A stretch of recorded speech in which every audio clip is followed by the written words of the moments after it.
आम्ही पोचलो अक्कलकोटला. मनात असलेली भक्ती चेहऱ्यावर दिसावी या हेतूने आम्ही सर्वांनी गंध लावला आणि दर्शनाची सुरुवात केली. तर पहिल्यांदा आपण आलो आहोत स्वामी समर्थांच्या वटवृक्ष मंदिराकडे. अक्कलकोटमध्ये स्वामींची प्रामुख्याने 2 मंदिर आहेत, एक वटवृक्ष मंदिर आणि एक समाधी मंदिर. तर आता आपण आहोत ते वटवृक्ष मंदिर. ह्या मंदिराचे वटवृक्ष मंदिर नाव पडण्यामागे एक कारण आहे. या मंदिराच्या आवारात असलेल्या एका वटवृक्षाखाली स्वामी नियमितपणे 22 वर्षे बसत होते. त्यानंतर ह्याच ठिकाणी त्यांचे मंदिर बांधण्यात आले व याला वटवृक्ष नाव असे पडले.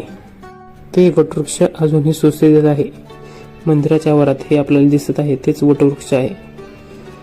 मंदिरात भरपूर प्रमाणात गर्दी होती.